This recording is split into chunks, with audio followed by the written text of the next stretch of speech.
Salut, c'est Ryan de Beau Trading. Aujourd'hui, nous allons vous montrer la compréhension des marchés, plus particulièrement sur le CAC 40. Alors, pour analyser le CAC 40, nous pouvons constater en daily, n'est-ce pas, le CAC 40 qui évoluait dans un canal haussier. Le canal haussier, nous l'avons matérialisé avec cette droite de tendance. Nous voyons le CAC 40 évolue très bien là-dedans. À un moment donné, n'est-ce pas, le CAC 40 commence à constituer un mini canal haussier intermédiaire. On peut matérialiser avec cette droite de résistance de tendance. Et à l'intérieur de ces deux supports et résistances, on peut voir l'évolution du CAC 40. À un moment donné, déjà, nous pouvons constater la sortie de cette droite, ce canal haussier et un probable retournement qui est caractérisé par une figure de retournement que nous observons, à savoir l'épaule, tête-épaule, qui est une très forte figure de retournement très connue et qui a une efficacité déjà suffisamment prouvée sur les marchés. Nous pouvons voir la formation de cette figure, l'épaule, tête, épaule, qui, n'est-ce pas, montre que le CAC 40 pourrait sortir d'un moment à l'autre dans ces mini-canal haussier. En dézoomant H4, on peut facilement apprécier. Et cette épaule, tête-épaule est suivie, n'est-ce pas, comme vous constatez, d'un double top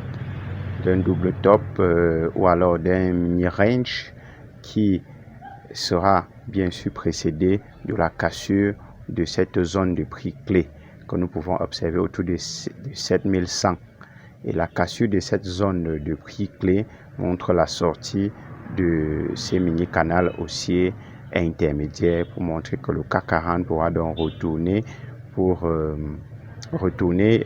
bien sûr par rapport à ces mini-canaux intermédiaires pour venir chercher le plus bas, pour venir chercher le support oblique, c'est-à-dire le canal le support du canal haussier précédemment matérialisé afin d'aller chercher les plus hauts après ces rebonds au niveau du canal oblique.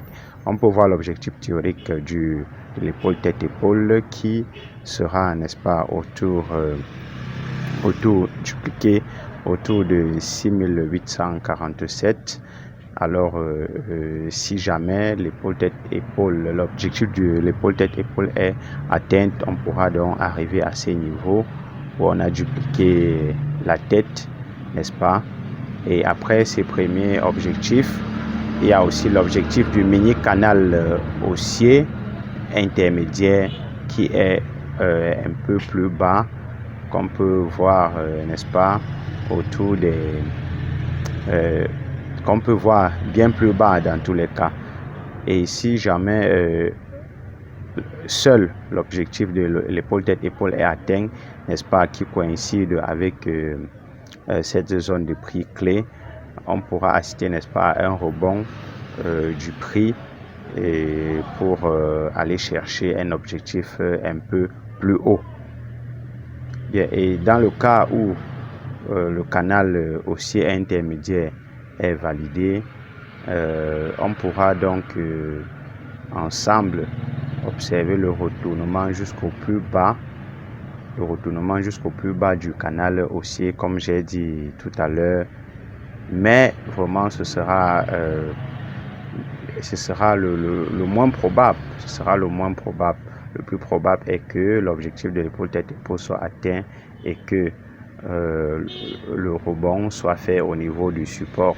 Ce support qui est légèrement en dessous de 6900, qui coïncide au même moment avec le support horizontal.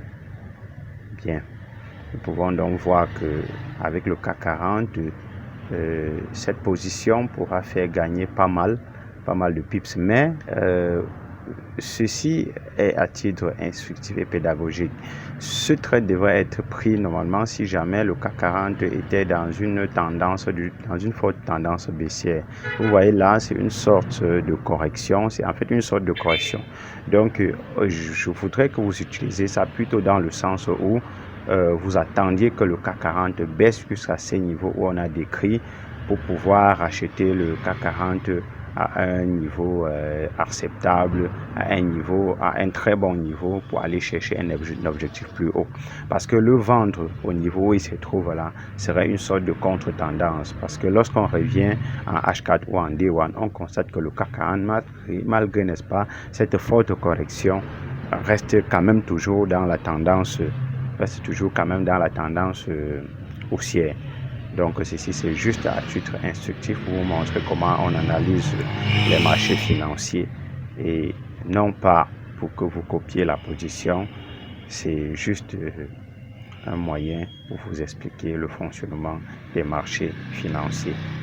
Merci donc d'avoir regardé la vidéo et je tiens à rappeler et à réitérer, privilégier, n'est-ce pas, le suivi des tendances, la vente, n'est-ce pas, des résistances et l'achat des supports. Il ne faut pas acheter une résistance, il ne faut pas vendre un support.